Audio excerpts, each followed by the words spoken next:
One of the most prominent figures in American history, George Washington led an extraordinary life that significantly shaped the course of the nation. From his early days in Virginia to his pivotal role in the Revolutionary War to his presidency, Washington's journey is filled with fascinating events and anecdotes that continue to captivate people. Prepare for a glimpse into the life of George Washington, the architect of nation building. If you're ready with your coffee and in front of your screens, here we go.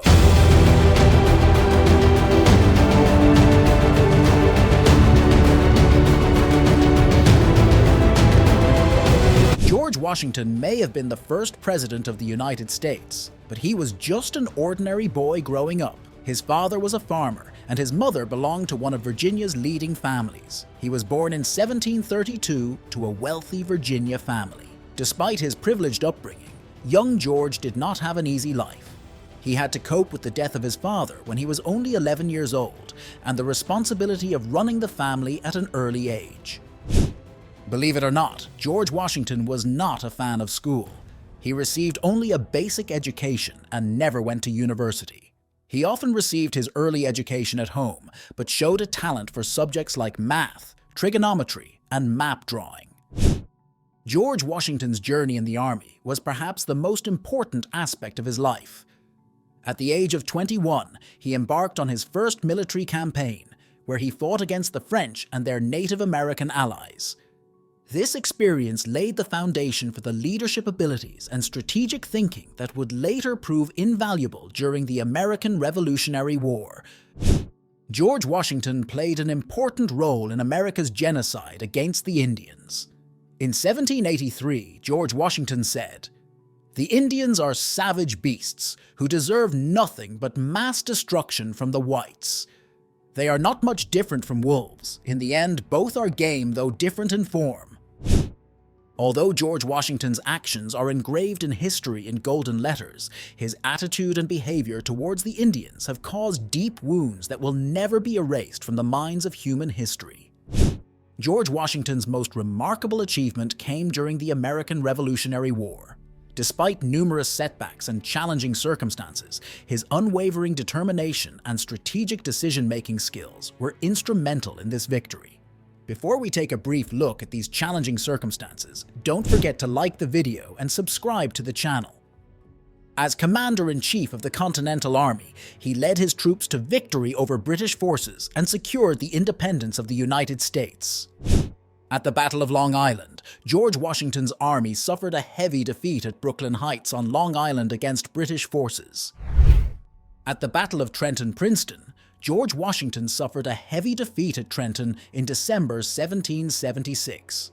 On a cold Christmas night in 1776, George Washington and his troops crossed the icy Delaware River, catching the Hessians off guard and winning a much-needed victory. This bold move boosted morale among American troops and gave the Revolution a much-needed boost. Valley Forge is a name that gives history buffs goosebumps. George Washington and his army had to winter in Valley Forge after the loss of Philadelphia. In the winter camp, his soldiers struggled with hunger, frostbite, and disease. Lack of food and clothing was a particular problem. During the winter, 2,500 of the 10,000-man army died of starvation and disease. The loss of Philadelphia sparked debate among members of Congress. They wanted George Washington removed as commander-in-chief. George Washington's supporters prevented what amounted to a conspiracy. At the Battle of Saratoga, while George Washington was pleased with the victories at Saratoga of the American forces under General Benedict Arnold and General Horatio Gates, the army under his command was generally not involved in combat operations in the South. During this period, George Washington's army faced challenges such as troop shortages and material shortages. At Morristown Winter Camp, George Washington faced harsh conditions. Supplies and clothing continued to be in short supply. The harsh winter conditions took a toll on the soldiers' health and created a challenging environment. After the United States gained its independence, it needed a leader who could steer the nation in the right direction. Not surprisingly, George Washington was unanimously elected as the first president of the United States in 1789. The US Congress decided to pay George Washington a salary of $25,000 a year. George Washington, who was well off, refused the salary because he valued his image as a leader in the public service. George Washington's refusal of the salary offered to him created a dangerous situation. It would have been customary for candidates for the presidency to come only from the well-to-do, who did not need a salary. However, the founding fathers of the United States wanted future presidential candidates to come from the masses. So, at the insistence of Congress, Washington was eventually persuaded to take a salary. George Washington himself was nonpartisan, hoping that the political future of the United States would be nonpartisan. However, his close ministers and advisors were divided into two factions that formed the skeleton of the political parties that would eventually emerge. The Federalist Party, America's first political party, was founded under the leadership of Alexander Hamilton, the Minister of Finance, and John Adams, who had outlandish plans from the point of view of the time to strengthen the country's economy. Thomas Jefferson, the Secretary of the Interior, was strongly opposed to Hamilton's plans. The Democratic-Republican Party was founded, led by Thomas Jefferson and James Madison. In 1791, Congress imposed an excise tax on alcoholic beverages, sparking protests in the frontier regions, especially in Pennsylvania. In 1794, these protests turned into widespread riots when George Washington ordered the protesters to be brought before a state court, which became known as the Whiskey Rebellion. Since the Federal Army was not strong enough to counter the developments, George Washington, relying on a law passed in 1792, recruited militias from several states. At the head of a force of about 13,000 men sent by the governors, he marched into the areas in rebellion. Things calmed down before they turned violent. Under the new Constitution, the federal government used military force for the first time to assert authority over the country and its citizens.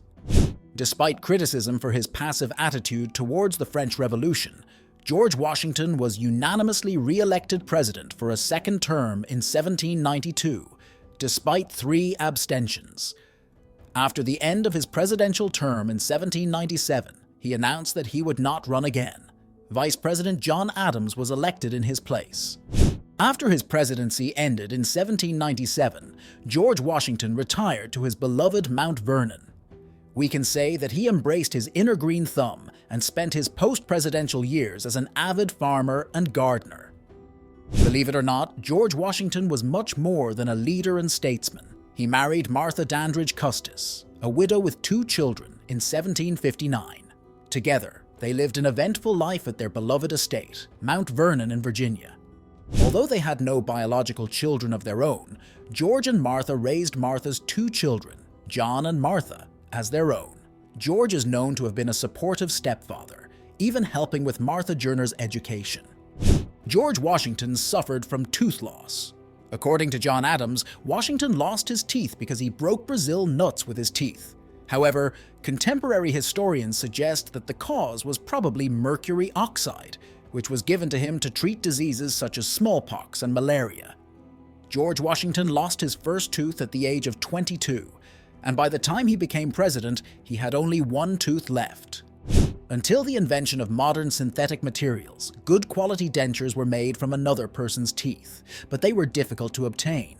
They could also fall out if they were rotten, or if the previous owner had syphilis. The best source of decent dentures was young people, and the best way to get them was on the battlefield.